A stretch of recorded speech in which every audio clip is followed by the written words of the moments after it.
दिमाग में है। अच्छा, उससे पहले मैं एक और बात करता हूँ कि एक बार मैं अपने मित्र के साथ ऐसी बातचीत चल रही थी इसी चीज़ को मुद्दे को लेके, तो उनका कहना था देखिए हमारे सेशन का भी नाम यही है उन्नति या अवनति। या हम कहें कि उन्नति की चाह में, विकास की चाह में हम किस हद तक डैमेज कर सकते हैं अपने एनवायरमेंट को ना, मतलब एक्चुअली ऐसे बोलूँगा कि डैमेज कर सकते हैं। तो उनका जवाब ये था कि बिना अंडा तोड़े ऑमलेट नहीं बन सकता ना। बिना अंडा तोड़े, अगर मुझे भूख लगी है, मुझे ऑमलेट खाना है, तो बिना अंडा तोड़े ऑमलेट नहीं बन सकता है। तो बिना पर्यावरण को नुकसान पहुंचाए विकास भी नहीं हो सकता। ऑमलेट के लिए अंडा तोड़ना पड़ेगा तो विकास के लिए आपको पर्यावरण तोड़ना पड़ेगा। लेकिन इसमें क्वेश्चन मार्क है कि क्या ऐसा है, क्या बिना पर्यावरण को डिग्रेड किए या बिना उसे छेड़खानी किए भी हम विकास कर सकते हैं? तो फिर वही क्वेश्चन आता है कि विकास का नहीं, ये मैं एग्जांपल आंसर के तौर पे नहीं है, मैं कह रहा हूँ ये एक और क्वेश्चन है हमारा कि क्या विकास के लिए हमेशा हमें पर्यावरण को डिग्रेड करने की जरूरत होगी? वो ज्यादा होगी कि कम होगी अलग मसला है, लेकिन क्या हमेशा ही जरूरत होगी हमें? या विकास ऐसा भी है कि इसके लिए पर्यावरण को छेड़खानी करने की जरूरत ही नहीं है? इसमें फिर अंडा जो है आप अंडे किसी का फोड़ के अंडा खा ले मतलब संसाधन तो निकल लेगा, लेकिन उसके लिए अंडा तोड़ना पड़ा ना। तो ये सिर्फ एक मुहावरे के तौर पे है, उसका कोई जवाब नहीं है। अच्छा, एक दूसरा मैं क्वेश्चन रखता हूँ कि सिंगूर वाला जो कांड है वो हम सबको पता है। सिंगूर जो पश्चिम बंगाल में हुआ, टाटा का जो हुआ था, तो अंततः वहाँ के किसानों ने अपनी जमीन दोबारा ले ली और उस प्लांट को उन्हें ट्रांसफर करके गुजरात आना पड़ा।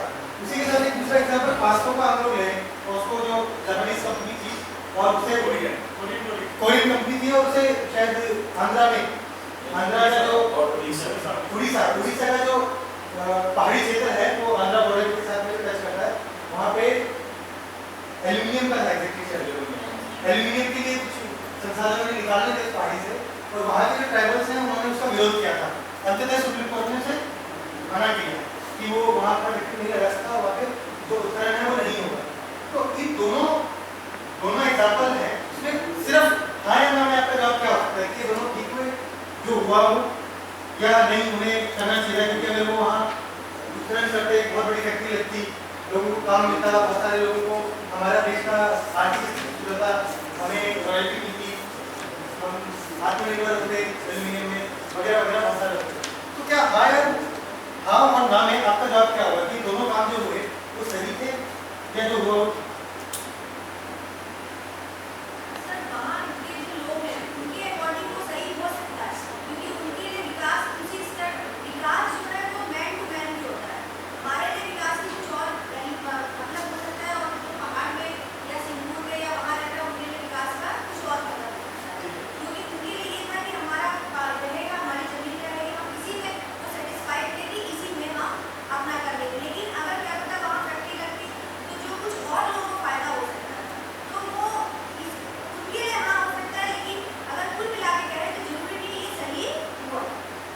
एक बात नहीं हो सकती। आपका कहने का मतलब कुछ लोगों के लिए वो हाँ हो सकता है, कुछ लोगों के लिए ना हो सकता। ठीक है, ये एक पक्ष है। और कोई ये बेसिकली सिर्फ हाँ और ना के जवाब है, क्योंकि हम और ये मेरे हिसाब से सही है। ठीक सही मतलब जो सुप्रीम कोर्ट ने किया वो सही है। जो सुप्रीम कोर्ट ने जो किया मतलब ट्रांसफर किया उस फैक्ट्री को, और पास्को के लिए सिंगूर की फैक्ट्री को ट्रांसफर किया और पास्को में उत्खनन को बंद किया, तो क्या ये सही था या गलत? तो अब ये बताइए, या तो कंफ्यूजन ये है कि वहाँ के लिए सही हो गया वो, और जिस जगह वो गई फैक्ट्री वहाँ की वो भी गलत। ठीक है, तो आपका जवाब क्या है? सीधा सा आंसर नहीं है। हाँ, तो मेरा सवाल पूछने का मकसद यही है कि इसका सीधा सा आंसर नहीं हो सकता ना, आप यही कंफ्यूज हुए ना। इसका मैं वही कह रहा हूँ कि सही गलत नहीं हो सकता ना। तो मेरे सवाल करने के पीछे मुझे उत्तर नहीं चाहिए, मेरे सवाल करने के पीछे का रीजन यही था कि हम लोग नहीं कर पाते, कमरे में बैठे थे। हाँ, लेकिन मैं एक बार अपनी बात पूरी करूँ कि मैं ये कहना चाहता हूँ कि अभी हम लोगों ने सबने विकास पे बात की, सबके अपने अपने मत हैं, तो एक कमरे में बैठे हुए लोग अगर हम लोग एक नतीजे पे नहीं पहुंचे, तो बेसिकली मैं ये बोलना चाह रहा हूँ विकास की जो डेफिनेशन है वो डेफिनेशन प्रोग्रेसिव है। वो डेफिनेशन ये नहीं है कि मैं आज आपको बताऊं कि विकास ये होगा, क्योंकि आज से अगर पहले की बात करेंगे तो उस वक्त विकास की जरूरत हमें लगी क्यों थी? उस वक्त जो हमने किया, नेहरू के टाइम में हमने बहुत सारे PSUs बनाए बड़े बड़े ना, वेल, सेल, कोल, ऑयल, ये सब बड़े बड़े PSUs बनाए, ठीक है? वो एकदम से ट्रिगर आया हमारी इकोनॉमी में। फिर उसके बाद उसका कुछ अलग फीचर निकला, कुछ अलग जरूरत पड़ी, तो ये प्रोग्रेसिव है। अगर इसका मैं सपोर्टिंग वाला एग्जांपल आपको देना चाहूँ कि HBA जो है, HBA का जो हम कैलकुलेशन करते हैं, वो कैलकुलेशन जिन मानकों पे हम करते आए थे, क्या आज भी हम उन्हीं मानकों पे करते हैं? नहीं करते ना। 2010 में हमने मानक बदले हैं। ह्यूमन डेवलपमेंट इंडेक्स जो UNDP करता है, कैलकुलेट करता है, तो UNDP जो कैलकुलेट करता है इसके हिसाब से उन्होंने अपना इंडेक्स बनाया है कि कहाँ कौन से देश में कितना विकास होता है। वो सही है गलत है मैं वो नहीं कह रहा, मैं सिर्फ ये कह रहा हूँ कि उसने जो अपने मानक तय किए थे विकास को नापने के, 2010 से आते थे उसे भी लगा कि मानक सही नहीं थे, तो उसने कुछ और मानक उसमें जोड़े। पहले उनके यहाँ लिटरेसी का मानक, जो 3 मुख्य मानक है उनमें से एक महत्वपूर्ण मानक था लिटरेसी। किसी भी देश का आप HBA तय करते हैं तो आप लिटरेसी तय देखते हैं, वहाँ का लिटरेसी रेट क्या है और उसको उस फॉर्मूले में आप लगाते हैं। लेकिन 2010 के बाद में जो HBA नापने का फॉर्मूला है उसमें लिटरेसी नहीं, उसमें लिटरेसी नहीं, लेकिन उसने उसमें बदल के क्या किया, उसने उसमें बदल के किया कि कितने बच्चे, कितने प्रतिशत लोग स्कूल जाने योग्य हैं और उनमें से कितने जा रहे हैं, उसका एक अपना कैलकुलेशन और उसके साथ किया। ये नहीं प्रोग्रेसिव है ना, उसने उसे चेंज करके एक नई, एक ब्रॉडर टर्म दिया, उसको एक ब्रॉडर डेफिनेशन दी। तो मेरा कहने का मतलब यही है कि विकास का एग्जीक्यूटिव डेफिनेशन, हाँ, लेकिन हमें हमारे जहन में, हमारे विचारों में हम एग्जीक्यूटिव हम कुछ एरिया में क्लियर है कि यार ऐसा होना चाहिए। ये कहाँ के लिए, जैसे मैडम कह रही है कि हर जगह के लिए अपना अपना विकास का अपना अपना तरीका अलग अलग हो सकता है, चीजें अलग अलग हो सकती हैं। ये कंसिस्टेंसी होना चाहिए। हाँ, if you are saying yes, for example मैं बोलता हूं कि ये सुप्रीम कोर्ट का डिसीजन सही था, तो मेरे पास एक कंसिस्टेंट आर्गुमेंट होना चाहिए। बिल्कुल। ऐसे नहीं है कि मेरे पास नहीं है, जैसे कि मैं बोल रहा हूं सुप्रीम कोर्ट का ज्यादा सही था क्योंकि मैं मानता हूं कि मेरा बेसिक नीड्स के अलावा और कुछ पाने के लिए दूसरे का बेसिक नीड्स को हड़पना नहीं चाहिए। ये मेरा पोजीशन है। इस पोजीशन में मैं डिसीजन ले। हाँ, तो इस पोजीशन के आधार पे आपने क्लियरली बोला कि yes I am agree with Supreme Court decision, तो क्योंकि आपके पास एक उसका लॉजिक है। ये वो कंसिस्टेंसी के दूसरे इसमें मेरा एक सब लोग इधर चलो। लिटरेसी, हाँ, क्या लिटरेसी, इंक्रीजिंग लिटरेसी रेट जब हम वो बात करते हैं, तो अगर सच में हम क्या है लिटरेसी रेट को बढ़ाने के लिए काम कर रहे हैं, वो चाह रहे हैं, तो लिटरेसी रेट बढ़ने का मतलब क्या है? How what will be the implication? Implication तो होगा है कि लोगों का अवेयरनेस, क्रिएटिविटी वो सब तो बढ़ेगा ही, तो वो level of increase in awareness और क्रिएटिविटी का क्या होगा? इम्प्लीकेशन तो ये होगा लोग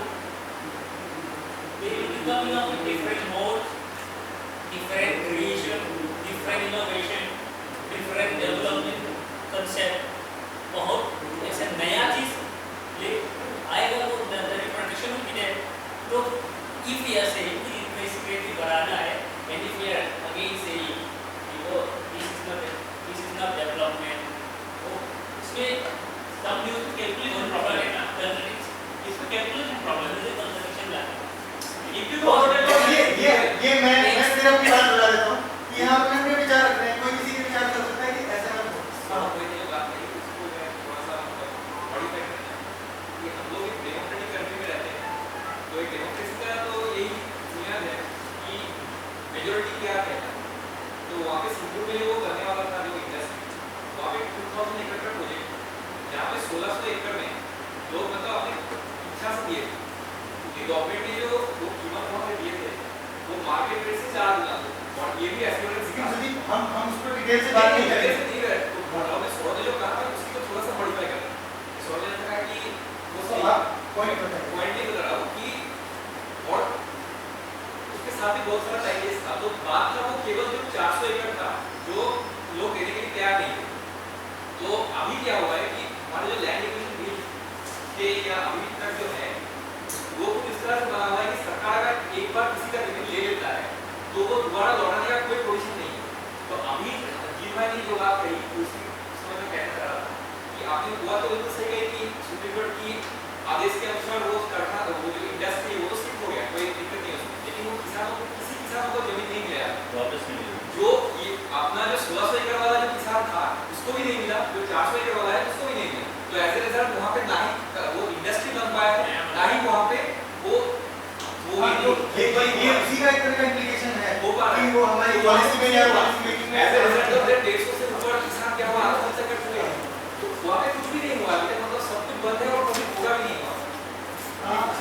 मैं भी बोलूँगा एक बात कि जब भी हमारी गवर्नमेंट है तो गवर्नमेंट भी दो थॉट से डिराइव होती है। एक अमृत सेन का थॉट चलता है जिसका ये कहना होता है कि हमें सभी सेक्टर्स में बराबरी का इन्वेस्टमेंट करना चाहिए, सभी सोशल सेक्टर में, इकोनॉमिक सेक्टर में। और दूसरा जगदीश भगवती का कॉन्सेप्ट चलता है जो कहता है कि बिना पैसे के कुछ नहीं होगा। 4% आबादी हमारे देश में टैक्स पेयर है और बिना टैक्स के ना रोड बनेंगे, ना सड़क बनेंगे, ना शिक्षा आएगी, कुछ भी नहीं हो पाएगा। 2.89 डायरेक्ट टैक्स की बात कर रहे हैं। मैं 4% जो है डायरेक्ट टैक्स की बात कर रहा हूँ। तो जब तक ये दो डिराइव होती है, मतलब कोई भी सरकार अगर वो डेवलपमेंट की बात करती है तो एक अमृत सेन का कॉन्सेप्ट होता है और दूसरा भगवती का कॉन्सेप्ट है, इनके ऊपर डिबेट होती है। कांग्रेस ने हमेशा अमृत सेन के अकॉर्डिंग काम करने की कोशिश की थी और जो अभी मोदी की सरकार आई है भगवती के अनुसार करने की कोशिश कर रही है। मैं एक बात पूरी कर दूं फिर आप बोलो। मेरा ये मानना है कि जब तक अगर आप विकास को किसी पैसे के पैमाने से तोलेंगे और धन के आधार पर निर्धारित करने की कोशिश करेंगे तो हमेशा पॉलिसी को 4% लोगों के अनुसार ही बनेगी। जैसा वो चाहेंगे वो 4% लोग उसके अनुसार चीजें बनेंगी। तो आवश्यकता ये है कि विकास में से धन को हटाकर, पैसे को हटाकर कुछ और सोचने की आवश्यकता है और सरकार को भी इसकी तरफ देखने की आवश्यकता है। लेकिन इस बात में बहुत लोग शायद डिसएग्री होंगे कि अगर 4% लोग टैक्स देते हैं तो पॉलिसियां हम उन्हीं को फायदे पहुंचाने वाली या उन्हीं के अकॉर्डिंग बनाए, ये क्वेश्चन है। लेकिन अब इसको वाइंड अप करेंगे इस क्वेश्चन को ना, क्योंकि बहुत सारे क्वेश्चन हैं, इस पे डिस्कशन नहीं करेंगे। एक पॉइंट ठीक है, लास्ट तो एक पॉइंट जो अभी शायद शुगर के बाद से कहीं निकला था, कहीं से पता नहीं, एक बात आई कि सस्टेनेबिलिटी। तो विकास को अभी जैसे देखा जा रहा है, जो हमारे बात से भी जो लग रहा है, सस्टेनेबिलिटी के अर्थ क्या है, जो लॉन्ग टर्म होगा वो सस्टेनेबल है और जिसके अंदर ऐसा कुछ होगा जिसमें हर कोई इसमें जुड़ते रहेंगे वही सस्टेनेबल होगा। अगर मैंने कुछ काम किया और जो आगे जाके उसकी लॉन्ग टर्म इम्प्लीकेशंस नहीं है तो वो खत्म हो जाएगा। तो अभी विकास को ऐसे देखा जा रहा है, इवन में भी यही बात आ रहा है कि सस्टेनेबल डेवलपमेंट। अभी रिसेंटली जो अभी आप लोग का समिट हुआ है तो उसमें भी यही बात आ रही है कि सस्टेनेबिलिटी कैसे हो, क्योंकि अगर सस्टेनेबल होगा विकास तो वो विकास सामूहिक तरीके से विकास होगा। अगर क्योंकि आप जो भी काम कर रहे हो अगर वो उसकी सस्टेनेबिलिटी नहीं है तो विकास नहीं हो, चाहे वो ह्यूमन डेवलपमेंट के बारे में हो, चाहे वो इकोनॉमिक ग्रोथ हो, चाहे आपके बाकी कोई भी हेल्थ हो, पब्लिक फैसिलिटीज हो, कुछ भी हो। तो उस मॉडल में अगर आप नहीं हो तो आपके विकास नहीं हो। तो विकास नहीं होगा, सिर्फ टारगेट है, आपकी इकोनॉमिक टारगेट है, आपके बजटेड एक्सपेंसेस है, आपके बजटेड डेफिसिट है, आपके वो सब चीजें हैं, लेकिन आपके विकास नहीं हो। और उस पार्टिकुलर फाइनेंशियल ईयर में आप क्या अचीव करना चाहते हो, दैट्स इट। तो आपका कहना है कि विकास जो हो सस्टेनेबल हो, ठीक है। अब इस पे लास्ट बात करते हैं, उसके बाद नेक्स्ट क्वेश्चन पे चलेंगे हम लोग। और ये मुद्दा ऐसा है ना कि इसे अभी हम 5-10 मिनट के डिस्कशन में क्लोज भी नहीं कर सकते, इसे 5-10 मिनट के सेशन में क्लोज भी नहीं कर सकते। इसमें हमेशा हमें सोचने की, रिफ्लेक्ट करने की जरूरत हमेशा रहेगी, हमेशा इसमें नई नई चीजें जुड़ती जाएंगी। क्योंकि मेरा सिर्फ ये मानना है कि विकास जो है प्रोग्रेसिव, हमेशा उसके डेफिनेशंस बदलेगी, मतलब कुछ चीज़ पर जुड़ता जाएगा, जगह पे वो निर्भर करेगा, लोगों पे वो निर्भर करेगा। जैसे मैंने बोले एक छोटी सी चीज मैं रखना चाह रहा हूँ कि हम लोग बोलते हैं, अभी तो हमने सब गवर्नमेंट लेवल की बात की ना, लेकिन एक चीज बताइए, मैं जीता हूँ दुनिया में और अपने हिसाब से मैं पॉलिथीन का यूज करता हूँ या मैं डस्टबिन का यूज नहीं करता, मैं कहीं भी अपना कॉफी खाई और निकाल के फेंक दिया, ठीक है। मैं पानी का नल खुला छोड़ता हूँ। आपको लगता है उन सब चीज़ों भी गवर्नमेंट की यूज है? हम अपने लेवल पे as a person, as a human being, हम लोग बहुत सारी चीजें ऐसी करते हैं जो हमें नुकसान पहुंचाती है, और वो हम सबको पता है। ऐसा कुछ भी नहीं जो हमें नहीं पता, वो हमें पता है नुकसान पहुंचाती है। ठीक है, गवर्नमेंट तो नहीं करती, अभी हमने सब बात कर ली कि वो ये भी नहीं कर रही है, वो अच्छे करने के लिए कर रही है, पहले 6-7 तक कर रही है, लेकिन क्या हम करते हैं? ये तो नहीं करते। उन सब चीज़ों के लिए थोड़ी पॉलिसी बननी है। क्या इस चीज़ के लिए भी पॉलिसी बने कि आप हमेशा पॉलीथीन को डस्टबिन में ही डालें? क्या इसके लिए पॉलिसी बननी चाहिए गवर्नमेंट की? पॉलिसी तो हेलमेट के लिए भी बनी हुई है, लेकिन हम यूज़ नहीं करते हैं ना। जब तक हमें ट्रैफिक पुलिस वाला नहीं दिखता है हम यूज़ नहीं करते हैं। तो वहाँ क्या है? वहाँ क्या इशू है? वहाँ हमारा खुद का इशू है ना। मैं कंप्लीट कर लूँ। अगेन वही क्वेश्चन है। देखिए इस पे बहुत डिस्कशन किया जा सकता है कि पॉलिथीन बन रही है इसलिए हम यूज करेंगे तो जरूरी नहीं है ना। वो बन रही है तो बन रहे हैं उसे। अगर मैं तय करूँ कि मैं नहीं यूज करूँगा, मार्केट में आएगी उस हिसाब से मार्केट ट्रेंड होगा। एसी बन रहा है इस पे तो एक कंट्रोल होना चाहिए। नहीं देखिए कुछ होता है कम यूज हो। नहीं अपन कोई बात रखेंगे नहीं सर, इसको वाइंड अप करेंगे। तो मेरा ट्रीट करने का मतलब सिर्फ इतना था कि बहुत सारी चीजें जो हम अपने स्तर पे कर सकते हैं, बहुत सारी चीजें हैं जो अपने स्तर पे हम कर सकते हैं। तो क्या हम उनके बारे में भी हमने बात की? हमने नहीं। हम सिर्फ ज्यादातर गवर्नमेंट की चीजों पर बात करते हैं। क्या इन सब चीजों के लिए भी गवर्नमेंट पॉलिसी बनाए हमारे लिए? क्या पेपर को कैसे यूज करना है? 1 किलो पेपर बनाने के लिए 80 किलो लकड़ी यूज होती है। जो व्हाइट पेपर होता है ये वाला, इसे 1 किलो पेपर बनाने के लिए आंकड़े के हिसाब से 80 किलो लकड़ी का नहीं होता है जिससे पेपर बनता है। तो हमसे कैसे यूज करते हैं मुझे भी नहीं पता, मैं भी वेस्ट करता हूँ, हम सब वेस्ट करते हैं, लेकिन हम नहीं सोचते ना इस बारे में। पंखा चल रहा है, टीवी चल रहा है, हम नहीं सोचते हैं। तो क्या हमारे दिमाग में कुछ करता है? अगर मेरे इंडिविजुअली कुछ नहीं करता तो गवर्नमेंट भी क्यों करेगा? ठीक है, तो बहुत सारी चीजें हमारे खुद के हाथ में है। आपको पता होगा ऑस्ट्रेलिया जब क्योटो प्रोटोकॉल हुआ था उसके जस्ट बाद में जब कार्बन क्रेडिट और इसकी बातें चली थी, तो ऑस्ट्रेलिया में वहाँ के जो, मुझे नाम ध्यान नहीं है अभी, वहाँ के जो राष्ट्रपति प्रधानमंत्री थे उन्होंने जब दोबारा इलेक्शन किया था वो हार गए। सिर्फ और सिर्फ इस वजह से हार गए क्योंकि वहाँ की जनता का ये कहना था कि हमारे यहाँ कार्बन टैक्स लगाइए, कार्बन टैक्स होना चाहिए, बट वो आइडिया नहीं थे, लोगों ने हरा दिया। तो ये क्या था? ये उनकी अपनी सोच थी ना, समझ थी। ऑस्ट्रेलिया पहला ऐसा कंट्री जहाँ पे कार्बन टैक्स लगा हुआ है। आप जितना कार्बन इमिशन करेंगे फैक्ट्रियों में या कहीं पे भी आपको टैक्स देना पड़ेगा उसका, क्योंकि आप अल्टीमेटली वही बात है ना कि करे कोई भुगते कोई। अब फैक्ट्री तो आपकी है, कार्बन डाइऑक्साइड आप निकाल रहे हैं फैक्ट्री से, कमा आप रहे हैं, लेकिन जहाँ तो मेरे राज्य में रही है ना, नुकसान तो मुझे हो रहा है। जब कल को ग्लोबल वार्मिंग से कुछ प्रॉब्लम होगी प्राइवेट से तो आप मुझे बताएं, लेकिन नुकसान आप करें तो उस केस में क्या किया जा सकता? तो उसी हिसाब से उन्होंने कार्बन टैक्स लगाया। क्यों लगाया? क्योंकि वहाँ की जनता ने मांगी, गवर्नमेंट नहीं चाहती थी कार्बन टैक्स लगाना, इसीलिए गवर्नमेंट हार गई और नई जो गवर्नमेंट आई उसने कार्बन टैक्स लगाया क्योंकि उसी बात की थी। तो ये जरूरी नहीं कि कोई और ये सब कुछ चीजें तय करे, कोई और कहीं से बैठ के तय करे। वो सच मेरी और आपकी बुद्धि में नहीं, क्या हम अपनी बुद्धि बोलते हैं? तो इस पे डिस्कशन नहीं करेंगे। मेरी बात से हो सकता है आप सहमत ना हो, बस मैंने अपना बात रखी है, इस पर आप सोच सकते हैं और ये मुद्दा कभी खत्म नहीं हो सकता, इस पर हम बराबर सोचते रहेंगे। तो अब आगे हम इस टॉपिक पे चल सकते हैं बात करने के लिए ना। आगे हम किसी और शुभ्रा, तो हम इस पे बात करेंगे ना, इंडिविजुअल भी बात करेंगे। अभी टाइम के हिसाब से हम इसको यहीं फिनिश करते हैं। तो आगे हम किसी और शुभ्रा वाली बात में एक लाइन कहना चाह रहा था, तो एक बढ़ जाएगा। नहीं पड़ेगा, मैं रोक दे रहा ना उसके बाद। ठीक है बताइए। मैं नहीं बात करूँगा। कई बार क्या होता है ना कि जो आप बात कह रहे थे ना कि पॉलिथीन कितनी बने, कई बार ये होता है कि चीजों का उत्पादन मांग पे उपभोग पर निर्भर करता है। अगर उपभोग नहीं होगा, डिमांड नहीं होगी तो उत्पादन पर अच्छा खासा प्रभाव पड़ता है। ठीक है अभी अंदर भटक रहे हैं हम एनवायरनमेंट और वो डेवलपमेंट डिसीजन करेंगे। नहीं, हमारे पास कोई विषय नहीं है। डेवलपमेंट की बात करने लग गए हैं। हाँ, क्योंकि क्वेश्चन पहला वही था और तो मैं इसके बाद इसलिए की क्योंकि क्वेश्चन पहला वही था, तो हम पहले से वाइंड कर रहे हैं, हम आगे हम इसे करेंगे। सर हमें जो कनेक्शन है ना, कनेक्शन नहीं भूलना चाहिए। चाहे किसी भी सवाल पे अपने का हमारा जो टॉपिक है, तो हम अगले सवाल पे चलते हैं। बर्फ का पिघलना जो इन्होंने सवाल पूछा था, क्या उसका जवाब कोई कुछ रखना चाहता है उस पे कि बर्फ ग्लोबल वार्मिंग होने की वजह से बर्फ पिघल रही है, तो बर्फ पिघलने से कोई इफेक्ट नहीं पड़ना चाहिए क्योंकि बर्फ ऑलरेडी पानी के अंदर है, बर्फ ऑलरेडी है, उसका कुछ वॉल्यूम जो उसने घेर रखा है, तो अगर पानी पिघलेगा तो वो उसी वॉल्यूम को कवर करेगा, तो उससे वाटर लेवल कैसे बढ़ेगा? नहीं बढ़ना चाहिए वो। तो ये आपका क्वेश्चन था, तो इस पे क्या कोई जवाब रख सकता है अपना? तो सुबह जेपी ने कुछ ये कहा सवाल था, आपने पूछा। जेपी ने बताया था। वो जाके बढ़ा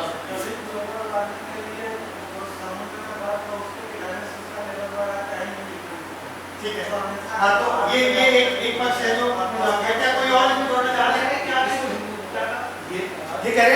बर्फ है वो पिघल रही है, उसकी वजह से वो हो रहा है। एक्चुअली में बर्फ, पानी के अंदर जो बर्फ है उसके पिघलने से ग्लोबल वार्मिंग नहीं होती। क्या ग्लोबल वार्मिंग की वजह से वो पिघल रही है तो उसका कोई इम्पैक्ट नहीं है। और एक पॉइंट है कि एंटार्क्टिका में भी स्टेक आइस जैसे लैंड सरफेस जैसे ही काम करता है। सो वो स्टेक दिस इज वन, मगर जहाँ स्टेक बर्फ है उधर वो बर्फ गलता नहीं है, ऑलरेडी वो इतना कोल्ड है तो गलता नहीं है। उसमें क्या होता है, जब नीचे का पत्थर आइस गलता है तो पूरा के पूरा लैंडस्लाइड जैसे आइस स्लाइडिंग होता है, तो वो आइस नीचे आ जाता है। सो जो पहले ये similar to landslide ice slide होता है, तो नीचे आके वो ऑफ कोर्स उसके लिए तो जगह ज़्यादा चाहिए। तो अगर इसमें थोड़ा और सोचे ना, मेरा सवाल है कि मतलब अगर गर्मी ज्यादा हो रही है, ग्लोबल वार्मिंग हो रही है, तो पानी भी तो सूखेगा ना, फिर वाटर लेवल होगा। मतलब आप वेपर की बात कर रहे हैं कि उतना वेपर भी तो होगा ना। हाँ, ठीक है, तो ये एक सप्लीमेंट्री क्वेश्चन है। फिर फिर बस का फिर आ जाएगा एक काउंटर क्वेश्चन। शॉर्ट साइकिल चलता रहेगा। ठीक है, इनका सवाल है इसको रखते हैं, अभी इसको काउंटर नहीं करते। एक मिनट जो बात है वो रखते हैं। और एक हाँ ठीक है। और एक है कि उसमें हम लोग एक देखा एनोमेनस एक्सपेंशन होता है वाटर में। सो पहला 4 डिग्री का तो कॉन्ट्रैक्शन होता है, उसके बाद फिर एक्सपेंशन। तो जो पानी आ रहा है, मीन टेम्परेचर आपका ज़्यादा होता है, तो यूजुअली ओशन का 4 डिग्री से ज़्यादा जहाँ है उधर का एक एक्सपेंशन होगा। कॉन्ट्रैक्शन तो एक जगह में होगा जहाँ 0 से 4 हो रहा है, मगर 4 से ज़्यादा जहाँ हो रहा है उधर मीन एवरेज 0.01 में होता है। तो इतना पानी में उसका एक्सपेंशन थोड़ा सा भी हो तो लेवल दिखाएगा। थर्मल एक्सपेंशन हुआ है। इसमें एक और सवाल है कि नदियाँ फिर कब सूख रही हैं, पहाड़ का अच्छा सवाल है, तो इसको भी रखते हैं, वो आगे जाएंगे। इसके साथ शुभ्रा हम यही जोड़ सकते हैं कि जैसे अभी जो धरती में टोटल वाटर है उसकी कुछ परसेंटेज है, कुछ लिक्विड में है, कुछ आइस में है। तो अगर आइस वाली परसेंटेज कम हो जाएगी तो ऑब्वियस है कि वो जो लिक्विड वाला है तो वो ज़्यादा हो जाएगा। अगर लैंड वाला है या उसमें लैंड वाला काम कर रहा है तो उसमें कम हो जाएगा। ये एक अच्छा एग्जांपल दिया है। अब आप एक दो चीजें पे हम गौर करते हैं। जब हम ये सोचते हैं, एक मिनट गौर से सुनिएगा, बहुत खास बात है कि जब हम ये सोचते हैं कि ग्लोबल वार्मिंग होने से बर्फ पिघल रही है और बर्फ पिघलने से समुद्र तल में जो वृद्धि हो रही है उससे हमें नुकसान हो रहा है, और आप कह रहे हैं कि उससे नहीं होना चाहिए, तो मैं ये कह रहा हूँ, रेफ्रिजरेटर कह रहा है। हाँ ठीक, तो मैं ये कहना चाह रहा हूँ, क्या मुद्दा यही है? क्या गर्मी की वजह से बर्फ पिघलने से समुद्र तल में जो वृद्धि हो रही है, तो मुद्दा सिर्फ उस पानी का है, सिर्फ पानी का है? एक आपने एक शब्द सुना होगा अल्बिडो, अल्बिडो, एल्बिडो बोलते हैं हिंदी में, उसको ऐसे ही लिखा जाता है। सन रेज जितनी हमारी पृथ्वी पे आती है वो टकरा के दोबारा भी आती है। हम जितना सनरेज लेते हैं उतना हम वापस लौटा देते हैं। सनरेज जो आती है वो सोलर रेडिएशन के रूप में आती है और उन्हें हम पार्थिव विकिरण के रूप में वापस नहीं लौटा देते हैं। उस सनरेज का बहुत बड़ा हिस्सा हमारे आइस कैप जो है पोलर स्प्रेड इनसे टकरा के रिफ्लेक्ट होता है, ठीक है? तो जब वो आइस नहीं होती, मैं कह रहा हूँ कि आइस का जो पिघलना है वो इम्पैक्ट कैसे करता है, हम इस पे बात कर रहे हैं। तो इस पे बात सिर्फ ये नहीं कि आइस पिघलने से पानी बढ़ा और पानी बढ़ने से लेवल बढ़ा, तो मुद्दा सिर्फ ये नहीं। तो ये क्वेश्चन डिफरेंट है। नहीं, क्वेश्चन डिफरेंट नहीं है, अभी इसका आंसर दे रहे हैं। तो इसका एक क्वेश्चन तो ये है कि उसके पिघलने से जो रिफ्लेक्ट होता है रेस का, वो रिफ्लेक्शन कम हो जाएगा, इसकी वजह से एयर का पोलर टेम्परेचर बढ़ेगा, नंबर 1। तो वो चाहे लेवल बढ़ा या नहीं बढ़ा उस केस में। नंबर 2, मेरा एग्जैक्टली के सवाल का आंसर है, तो वो सवाल का आंसर ये है, जो सुबह में आर्टिकल पढ़ा था वो प्रसारण मंत्रालय का भारत सरकार का आर्टिकल था, उसका शीर्षक ही ये था कि उत्तरी ध्रुव के पिघलने से भी क्या समुद्र तल में वृद्धि होगी, क्योंकि हमारे पास देखो 2 आइस कैप्स हैं मोटे तौर पे ना, एक आर्टिक और एक अंटार्कटिक। आर्टिक जो है वो पूरा बर्फ है, उसमें लैंड नहीं है, वो मैक्सिमम पूरा बर्फ, इसलिए उसको ओशन की श्रेणी में रखते हैं। आर्टिक जो है ओशन है, कॉन्टिनेंट नहीं है ना, ओशन में गिना जाता है, ओशन में गिना जाता है। क्यों? क्योंकि वो पूरा बर्फ की श्रेणी में है। ओके, अंटार्कटिक जो है वो नीचे लैंड है, लैंड के ऊपर आइस है, ठीक है? तो जाहिर सी बात है जो जेपी कह रहा है कि वहाँ नीचे जमीन है, जमीन के ऊपर बर्फ है, वो बर्फ पिघलेगी तो समुद्र में आएगी और समुद्र का लेवल बढ़ेगा। आर्टिक ओशन जो पूरा बर्फ के रूप में है, तो उसका ऑलरेडी मौजूद है ना उस पानी के अंदर, जब वो पानी पिघल जाएगा तो वो कहाँ जाएगी बर्फ, तो वो नहीं बढ़ना चाहिए, ठीक है। लेकिन उससे भी बढ़ेगा, उससे इसलिए बढ़ेगा कि जो आइस होती है उसका 1/9 भाग पानी के अंदर होता है और उसका 1 भाग ऊपर होता है। टाइटैनिक जो डूबा था वो इसी गलती की वजह से डूबा था, क्योंकि उस वक्त तक हमें ये चीज़ पता नहीं थी कि बर्फ को जब भी आप किसी पानी में डालेंगे ना तो वो पानी के लेवल में नहीं होती है, पानी के लेवल में नहीं होती। एक मिनट में कंप्लीट करूंगा तो फिर आप हाँ, इसमें बहुत चलिए आप जबरदस्त वाटर लेवल ये है, इसमें ये आइसबर्ग है, ठीक है।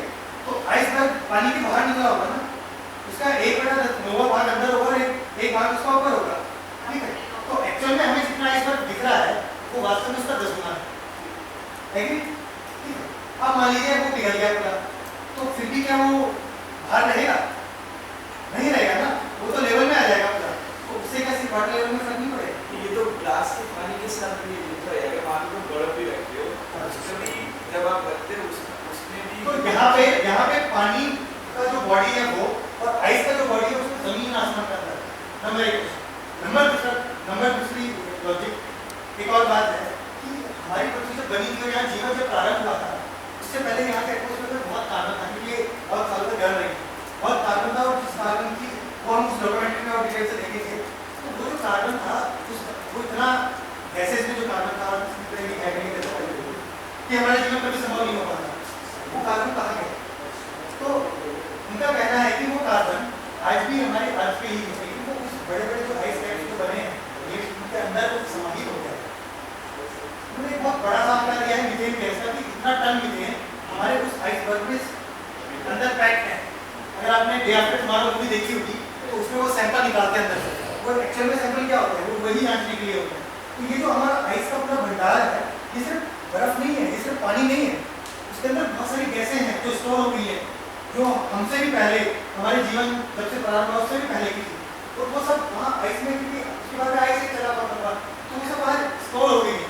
जैसे वो पिघलेगा वो सब एटमॉस्फेयर में मुक्त हो जाएंगी, वो एटमॉस्फेयर में खुल जाएंगे और हमारे एटमॉस्फेयर में पूरे एयर का जो कंपोजिशन है वो बिगड़ जाएगा। एक लॉजिक जो मैंने जो इसमें पढ़ा था तो शायद मुझे भी मतलब वो नहीं है कि मैं कन्विंस्ड उससे, ये उसने ये कहा कि जो आइस वाला है वो तो ठीक से ठीक है, लेकिन यही एक कारण है जिससे पानी बढ़ रहा है, ये नहीं है कि सिर्फ आइस कैप के गलने से पानी बढ़ रहा है, ये नहीं है।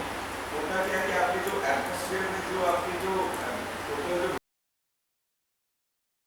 मॉइस्चर है, क्योंकि आप जैसे आप शुभा जी बता रहे थे कि आपको गर्मी होगी नुकसान जाएगा तो वो जो एटमॉस्फेयर में जितना नमी है वो नमी भी काफी क्वांटिटी में होती है, वो क्वांटिटी जो है वो भी पानी की एक सब्स्टिट्यूशन है, वो जो पानी है टोटल मास को लेके उसी का एक पार्ट इधर है, तो वो जब आपकी गर्मी होगी उसमें कुछ जहाँ पे आप वो पानी किसी फॉर्म में वो लिक्विड कहीं पे अगर हो रहा है तो वो कैसे हो रहा है, वो उस पानी को सब्स्टिट्यूट करेगा, मतलब उसमें आएगा। इसका एक और आंकड़ा मैं देता हूँ आपको, जो आगे हम उस पर डिस्कशन भी करेंगे कि ग्रीनलैंड जो है, ग्रीनलैंड जो जगह है वहाँ पे पूरी दुनिया का जितना फ्रेश वाटर है उसका 20% बर्फ के रूप में जमा है। ग्रीनलैंड में जितनी बर्फ है वहाँ पे पूरी दुनिया में पर्याप्त शुद्ध पानी का 20% बर्फ के रूप में जमा है, ठीक है। अगर वो पूरा 20% पिघल जाता है तो पूरे समुद्र तल का 7 मीटर तक ऊंचाई बढ़ जाएगी। पूरी दुनिया में जो समुद्र तल है उसकी ऊंचाई 7 मीटर तक बढ़ जाएगी। आप सोचिए कि ऐसी चीज क्या होगी। मैं आपको सिर्फ आंकड़ा दे रहा हूँ। बर्फ जो है तो बर्फ मतलब अगर आप बर्फ कहेंगे तो पानी ही होगा। तो अब लैंड राइस की अगर बात करोगे, अगर लैंड राइस की बात करेंगे तब अगर वो दूर तक 7 मीटर तक जा सकेगा, और इसमें एक मुद्दा आता है कंक्रीट जो हम लोग कर रहे हैं, कंक्रीट करके जो मुंबई का एक मैं एग्जांपल देती हूँ, मुंबई में जो फ्लड का प्रॉब्लम होता है तो वो फ्लड ऐसा नहीं है उसमें इतना ज़्यादा प्रॉब्लम, लेकिन पूरा उन्होंने मुंबई को क्या किया, कंक्रीट कर दिया। तो जो पानी को एब्जॉर्प्शन जो एब्जॉर्ब होकर अंडरग्राउंड जाता है, फिल्ट्रेशन का प्रोसेस होता है अर्थ के लिए, वो प्रोसेस नहीं हो पाया तो पूरा पानी जो है समुद्र हमें यही दो तीन चीजें यहाँ समझनी होगी कि बर्फ का सिर्फ पिघलने से ही नुकसान वैसा जरूरी नहीं है। बर्फ चाहे लेवल बढ़े या ना बढ़े, जो मैंने आज वीडियो बताया उसमें फर्क पड़ेगा, जो वहाँ एयर कंपोजिशन दबा हुआ है, स्टोर है, वो जब मूव हो जाएगा एटमॉस्फेयर में उसका फर्क पड़ेगा।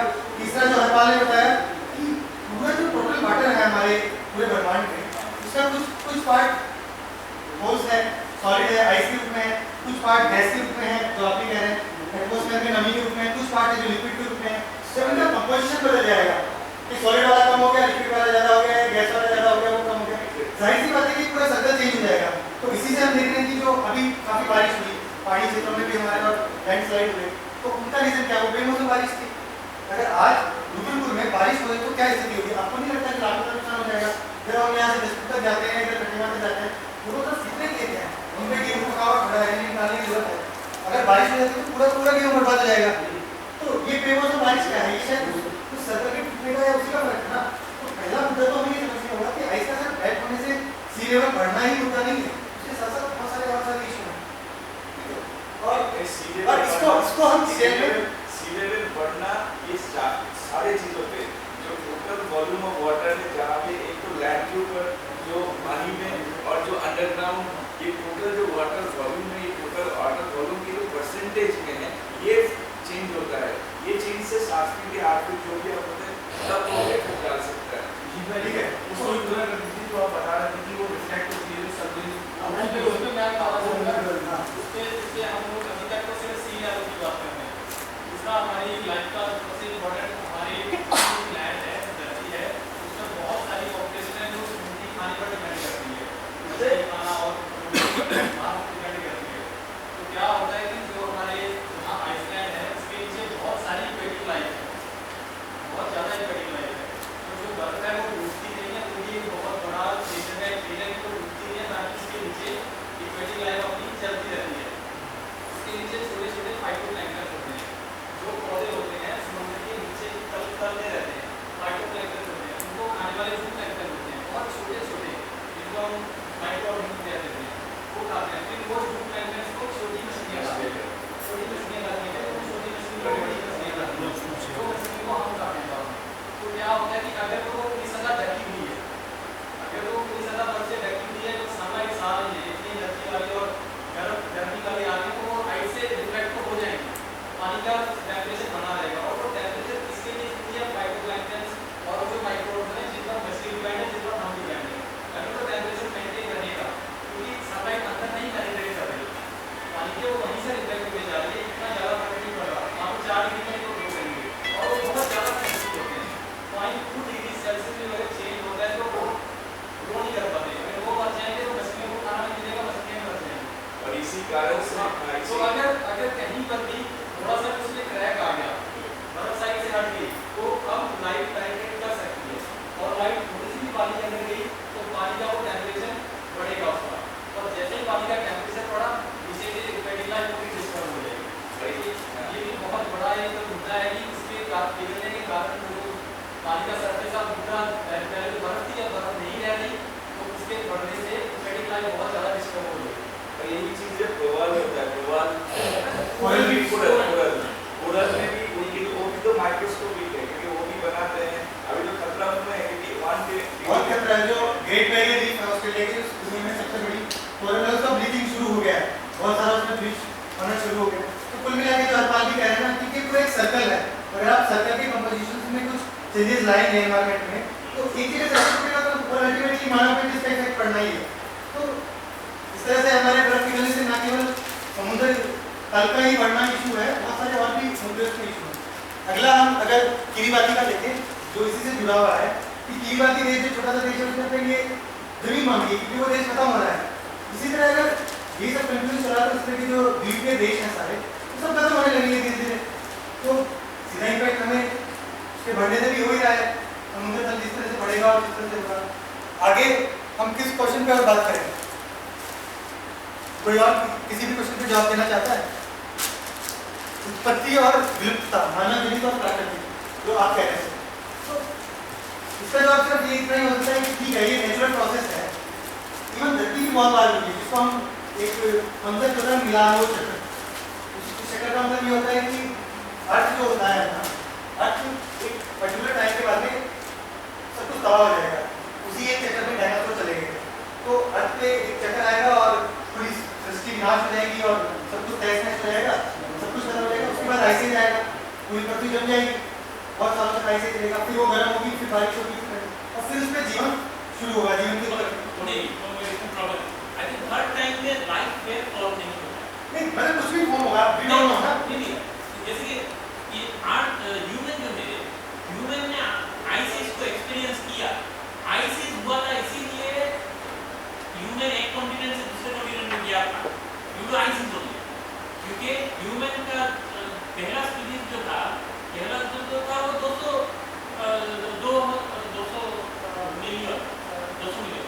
वो 2 लाख का होना तो ऐसे किया था, तो उससे आइसिस हाँ, देखा। तो ये भी लेकिन ये कह रहे हैं कि चलो मानव बच गया क्योंकि उसके पास थोड़ा समझ थी, जैसे आप लोग माइक्रोस्कोप किया, माइक्रोस्कोपिक ऑर्गेनिज्म तो सबसे आसान है बचना, लेकिन बहुत सारे प्रॉब्लम है बाकी देखिए बड़ा होना बड़ा हो गया।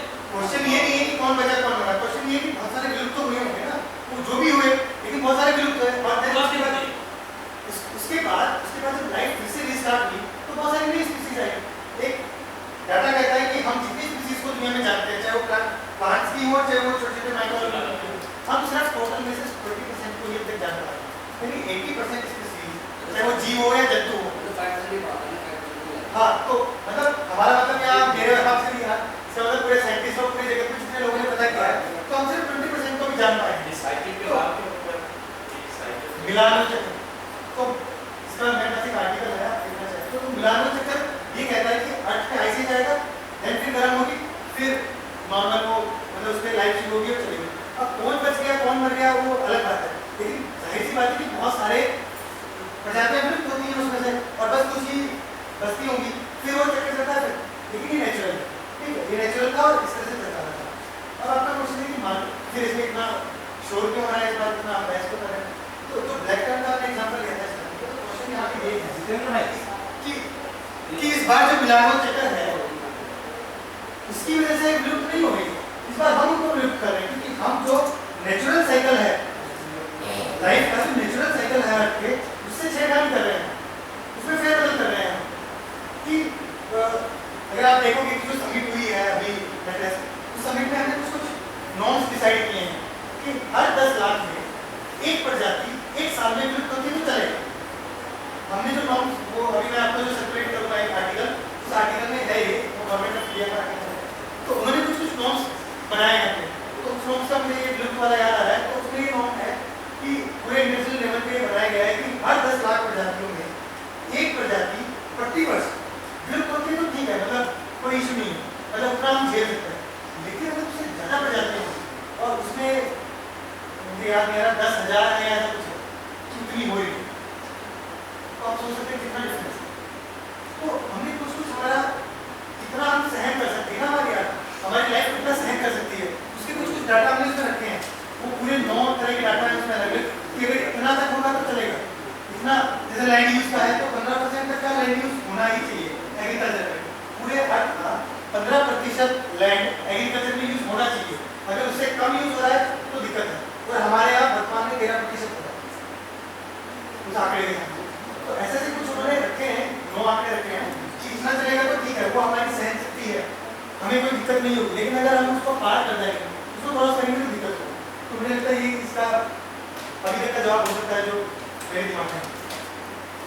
आप कुछ कह रहे थे? मैं ये कह रहा था कि एक तो जो विलुप्त वाला है, ऐसा नहीं पृथ्वी के विलुप्त को, जो डायनासोर का आपने उदाहरण दिया, जब डायनासोर था तो मनुष्य तो उस समय था ही, उस समय ऐसे कुछ पृथ्वी पर परिवर्तन हुए, क्लाइमेटिक चेंज हुए, जो भी किस तरह के गैस में परिवर्तन हुआ जिससे वो अपने आप को सर्वाइव नहीं कर पाए, चले गए। दूसरा उदाहरण गिद्ध एक है, गिद्ध को अगर देखा जाए, हम लोग जब छोटे तो गिद्ध बहुत दिखाई देते थे, लेकिन गिद्ध अब नहीं दिखाई दे रहे हैं, संख्या कम हो रही है, धीरे धीरे शेर की भी संख्या कम हो रही है, बहुत से जानवर की संख्या कम हो रही है। उसका मेन कारण एक तो ये पर्यावरणीय बदलाव है, दूसरा जो जिसके तरफ उसने हरपाल भाई ने कहा था कि फूड चेन जो हमारा खाद्य श्रृंखला या खाद्य, उसमें जब दिक्कत आती है तो फिर इस तरह की दिक्कतें संभव होती है। एक चेन है ना पूरा हमारा, पूरे परितंत्र में हमारे पारिस्थितिकी तंत्र पूरा एक चेन बना हुआ है और सारे बायोटिक और एबायोटिक कंपोनेंट सब जुड़े हुए, उसमें अगर कहीं भी दिक्कत होगी तो पूरा तंत्र प्रभावित होता है। तो इसी में हम लोगों ने डाटा खोजने की कोशिश की एग्जैक्टली इस बात को रखने के लिए कि उत्तराखंड के कॉन्टेक्स्ट में अगर बात करें तो यहाँ बहुत सारा नदियाँ हैं, बहुत सारी नदियाँ उत्तराखंड से निकलती हैं, भारत की बड़ी नदियाँ, तो उनमें क्या चेंज आता है जगह के हिसाब से ना। तो सुबह भी एक बात होती थी, अश्विनी का सवाल था कि एक नदी में किस तरह से आर्सेनिक और बाकी पॉल्यूशन सोर्स किस तरह मिलते हैं, तो उस पर हरपाल ने थोड़ी सी स्टडी की है, तो बताएंगे इसको। हाँ, इससे पहले गवर्नमेंट का मैं पे बात करूँगा। एक बार इसको हमारा इशू नहीं है। नहीं, मैं इसमें जो पांडे जी ने जो कहा है उसमें एक बात मैं बोलूँगा, आपका एक्सपीरियंस जैसे आजकल देखोगे कि मच्छर या ऐसी प्रजातियाँ जो हो रही है, आप जैसे पहले यूज करते थे वो मर जाते थे, आज क्या हो रहा है कि पहले के दवाई जो दे रहे हैं वो काम नहीं कर रहा है, उनमें जो जेनेटिक चेंजेस आ रहे हैं, म्यूटेशंस होती है। आज इस टोटल जो चेंज आया है आप लोग क्लाइमेटिक चेंज या हम लोग के इस्तेमाल हुए दवाई में से, तो उनके अंदर जो चेंजेस आ रहे हैं वो उनका रेजिस्ट कर रहा है, उनके एंटीडोट निकल के आए उनके अंदर बॉडी में। तो ये भी एक खतरे वाला चीज है कि कल जैसे कोई ऐसे खतरनाक से बीमारियों का नाम हम सुन रहे, स्वाइन फ्लू कभी नहीं सुना था मैंने, इतने सालों के स्वाइन फ्लू नाम का बीमारी नहीं सुना, बर्ड फ्लू नहीं सुना था, पिछले 4-5 साल की ऐसी बीमारी सुनने को मिल रहा है। तो ये सारी चीज कहाँ से है, इसी का है, ये इसकी बाइक है। ठीक है, हरपाल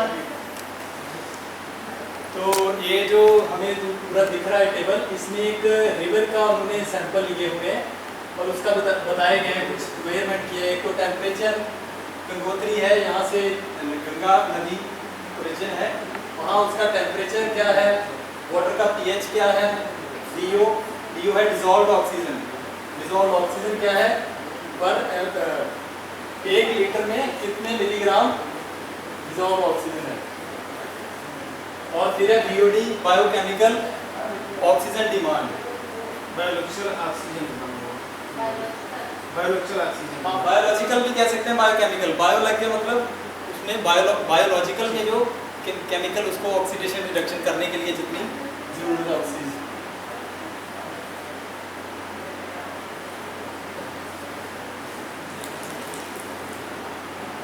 तो ये है टोटल कॉलिफॉर्म पीएच है,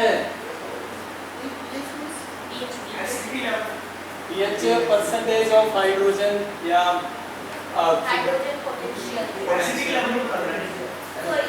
एसिडिटी और एल्कलाइनिटी, कोई जल कितना अम्ल है कितना क्षार है। हाँ, जैसे पीएच कम होगी 7 से तो वो एसिडिक है, पीएच उससे ज़्यादा है, तो ये सारी चीज़ें इंटररिलेटेड है अपने आप से। जैसे डिजॉल्व ऑक्सीजन, पानी में ऑक्सीजन डिजॉल्व है, उसी के रीज़न से हमारी जितनी भी एक्वेटिक लाइफ है वो भी जो डिजॉल्व ऑक्सीजन है वो उसको यूज़ करती है अपने मेटाबॉलिज्म के लिए। जैसे हम तो हवा वाली ऑक्सीजन यूज़ कर लेते हैं, सांस लेके जब जो भी खाना होता है उसको मेटाबोलाइज होने के लिए हम वो ऑक्सीजन लेते हैं, लेकिन जो एक्वेटिक एनिमल्स हैं वो जो पानी में डिजॉल्व ऑक्सीजन है उसको यूज़ करके उसको यूज़ करते हैं। और ये डिजॉल्व ऑक्सीजन उन्होंने इतना दिया है, कुछ डिवाइड किया गया है वाटर लेवल को एक क्लासेस पर कि क्लास ए मतलब जो शुद्ध पानी जिसे हम कहते हैं कि हम पी सकते हैं, एकदम हमारे लिए कोई हानिकारक नहीं है। और उसका उन्होंने बताया है कि डिजॉल्व ऑक्सीजन 6 मिलीग्राम पर लीटर में होनी चाहिए या उससे ज़्यादा भी होनी चाहिए।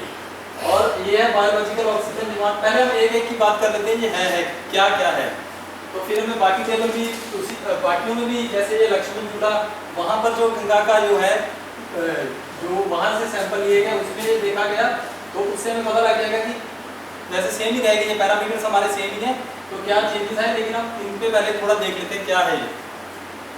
तो सबसे पहले डिजॉल्व ऑक्सीजन, अगर पानी में डिजॉल्व ऑक्सीजन कम हो जाएगी तो किसको फर्क पड़ेगा? जो वहाँ रह रहे हैं उनको ऑक्सीजन की कमी हो जाएगी तो वो नहीं रह पाएंगे।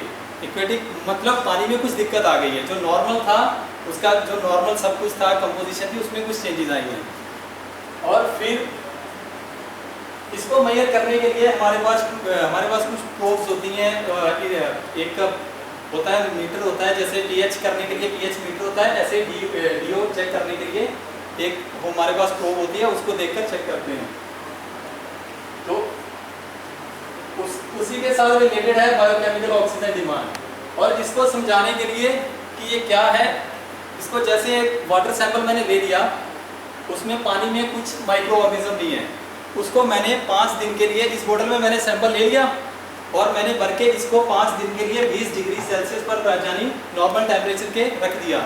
और 5 दिन बाद इसमें जो जितनी भी ऑक्सीजन होगी वो माइक्रो ऑर्गेनिज्म यूज़ कर लेंगे।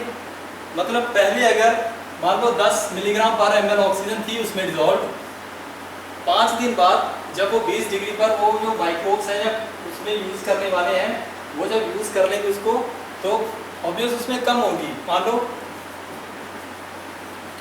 5 mg पर ml रह गई, तो हम जो पहले हमने सैंपल लिया था 5 दिन पहले जब फ्रेश सैंपल लिया वो उस समय कितना डीओ था उस मीटर से हम देख लेंगे। जो मीटर है ना चेक करने के लिए ऑक्सीजन की अमाउंट कितनी है डिजॉल्व, वो चेक करने के लिए वहाँ देख लेंगे। और 5 दिन बाद फर्स्ट डे और यहाँ देख लेंगे, और दोनों में जो डिफरेंस आएगा, जैसे स्टार्टिंग में उसमें 10 mg पर ml थी, बाद में इतनी रह गई, तो वो जो डिफरेंस आएगा उसको हम कह देंगे बायोकेमिकल ऑक्सीजन डिमांड। कि मतलब उसमें जो वाटर में जो भी माइक्रोब्स हैं या कुछ भी है उसको इतनी डिमांड है ऑक्सीजन की उसको। और इसकी ज़रूरत कहाँ पड़ती है, जैसे हमारा कुछ वेस्ट है, हमारा फसल का वेस्ट है, हमारा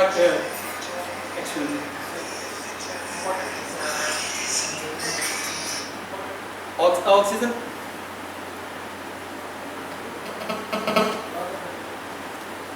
तो जैसे हमने उसमें पानी में वेस्ट फेंक दिया, अपने घर का कूड़ा करकट जहाँ अपने कोई मरा हुआ जानवर फेंक दिया, तो अब उसको डीकम्पोज करने के लिए वहाँ माइक्रोब्स उसको डिग्रेड करेंगे, अपने मेटाबोलाइज करेंगे।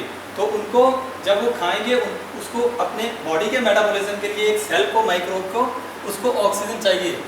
और वो ऑक्सीजन जितना ज़्यादा वहाँ ज़्यादा इम्प्योरिटीज हो जाएंगी, वाटर में ज़्यादा वेस्ट डाल देंगे उसको, उतनी ज़्यादा वहाँ ऑक्सीजन की डिमांड बढ़ जाएगी।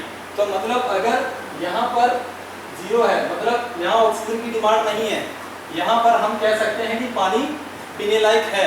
लेकिन जैसे ही हम यहाँ पर आके हमने सैंपल देखा, यहाँ पर उसकी बढ़ गई वो, मतलब यहाँ पर कुछ पानी के साथ छेड़खानी हुई है, वहाँ पर हमने कुछ वेस्ट उसमें ऐड किया है। आपको समझ आ रहा है? मुझे ऐसा ना लगे कि मैं खुद ही समझ रहा हूँ। ये सब एरोबिक माइक्रोऑर्गेनिज्म है या एनारोबिक माइक्रोऑर्गेनिज्म है? एरोबिक, हाँ, थैंक यू फॉर एडिंग। ये एरोबिक माइक्रोऑर्गेनिज्म होंगे। एरोबिक माइक्रोऑर्गेनिज्म जो ऑक्सीजन को यूज करते हैं अपने मेटाबॉलिज्म के लिए, एनारोबिक जो ऑक्सीजन को यूज नहीं करेंगे। तो जितनी ज़्यादा ये बढ़ रही है उतना ज़्यादा पानी का जो प्योरिटी हम कह सकते हैं वो कम हो रही है। जैसे ही हम पानी में ज़्यादा उसमें जो इंडस्ट्रीज है वो अपना वेस्ट फेंक देगी, जहाँ और उसमें हम अपना जो घर का वेस्ट होगा वो फेंकेंगे, तो उसको डिग्रेड करने के लिए माइक्रोऑर्गेनिज्म ज़्यादा ग्रो करेंगे, उनको ज़्यादा चाहिए ऑक्सीजन। मुझे लगा वो पता नहीं है, मुझे लग रहा है ये तो आपने रखा ना माइक्रोऑर्गेनिज्म के साथ, तो मैं इसे विजुअलाइज कर रहा हूँ कि ये मार्कर दिया हुआ है पानी में, you are taking reading every day. So जो 5th डे में जाके मैंने रीडिंग लिया और 6th डे में जो रीडिंग लिया उसमें कोई चेंज ही नहीं आया, then I take it as stabilised reading. मुझे ऐसा लग रहा है क्योंकि आप 5 दिन रखने का कोई मतलब नहीं हुआ ना, ऑक्सीजन डिमांड आप निकाल रहे हो, इसका मतलब ऑर्गेनिज्म जो क्या बोलते हैं उसको, बायोलॉजिकल जो ऑब्जेक्ट्स है उसमें देयर इज इसको क्या नाम है, ऑर्गेनिक सब्सटेंस के साथ जब रिएक्शन खत्म कर देगा तो अब उसको और ऑक्सीजन नहीं चाहिए होगा, राइट?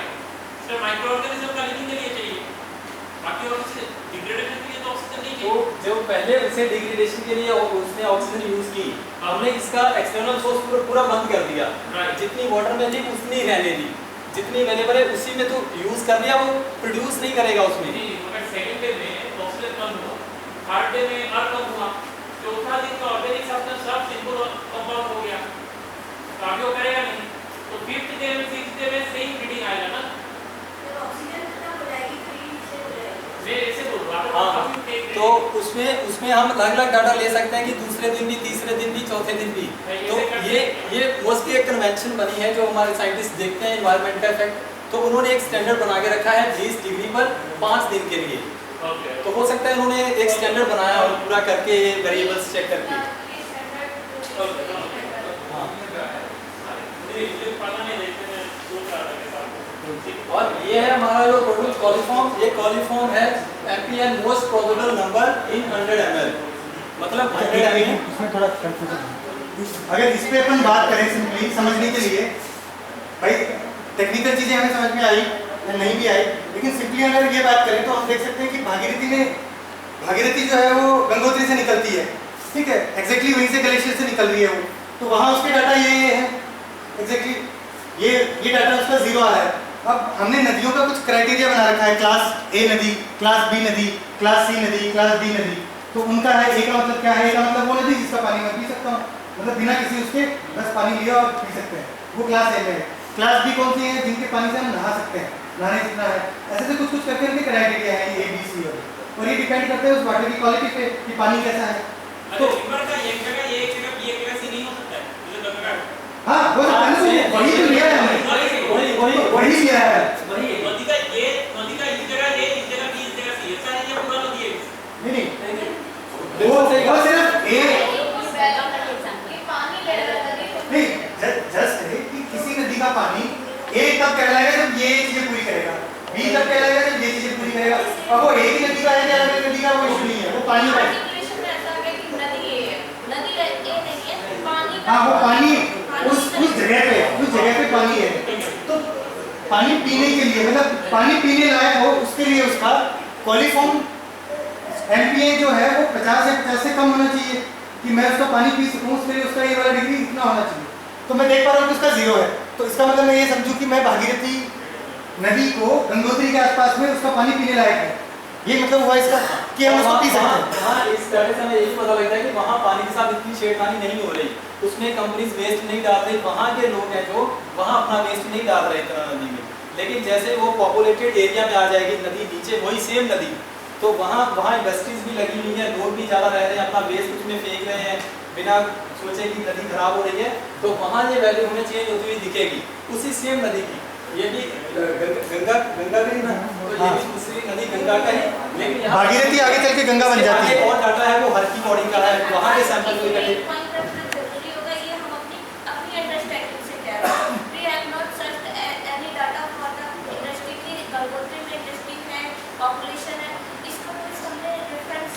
ये तो बस हमने पानी का सैंपल उसके बेस पर हमने अपनी है और हम टेक्निकली शायद दिखा रहे हैं, मुझे जो लग रहा है कि तुलनात्मक इस अध्ययन इस डेटा में कि जहाँ पर लोग रह रहे हैं या कोई फैक्ट्री है वहाँ का बायोलॉजिकल ऑक्सीजन डिमांड का रेट क्या है, जिस जगह पर कोई नहीं है, ना फैक्ट्री है ना कुछ, जो भागीरथी वाला ऊपर साइड में, तो वहाँ का बायोलॉजिकल ऑक्सीजन डिमांड क्या है शायद। और आप जहाँ जाते कि जहाँ ज़्यादा चीज़ें होती हैं तो जो ये ट्रैकिंग करते इसका तो आप कर सकते हैं, और यही चीज़ शायद आप दिखाना भी चाहते थे कि रेटिंग को लेकर के उसकी जो वाटर क्वालिटी रेटिंग को लेकर के इस तरह से ठीक है। जहाँ आपने गंगोत्री में उसका सारा रेटिंग किया है वहाँ 0 आया है, लेकिन जब ये गंगोत्री से पानी निकलते देवप्रयाग में आता है तो कर्णप्रयाग से वहाँ से जो नदियाँ बहती आ रही, मैंने खुद देखा कि वहाँ का सारा जितना भी कचरा है शहरों का वो नदियों में छोड़ा जाता है, तो ऑब्वियसली वो और उसी समय हम जब अगला सैंपल लेंगे तो उसमें हमें चेंज दिखेंगे। जैसे ये लास्ट वाला हमारे रहेगा कॉलीफॉर्म बना है एक कोलाई, एक स्पीसीज है बैक्टीरिया की, ई कोलाई, एस्चेरिया कोलाई, जो ह्यूमन फीसिस में बहुत ज़्यादा होती हैं और डिजीजेज भी करती हैं, जैसे डायरियल डिजीज है तो वो डिजीज कॉज करती हैं। तो हमारा जो ह्यूमन्स का सीवेज वेस्ट है वो भी जब उसमें जाता है तो जितना ही ज़्यादा वो पानी में होगा उतना ज़्यादा ये होगा, यहाँ पर भी वो बढ़ जाएगा। जैसे स्टार्टिंग में हमने देखा तो पीछे यहाँ ये 0 था, मतलब यहाँ पर वेस्ट इतना नहीं था उसमें जा रहा है, लेकिन जैसे हम आगे आ रहे हैं दक्षिण तुलना में वहाँ वो डाटा बढ़ता हुआ दिख रहा है, वहाँ वो एवरेज 20 के पास पहुँच गया है, और जैसे जैसे हम आगे आएंगे तो ये डाटा और ज़्यादा बढ़ता जाएगा।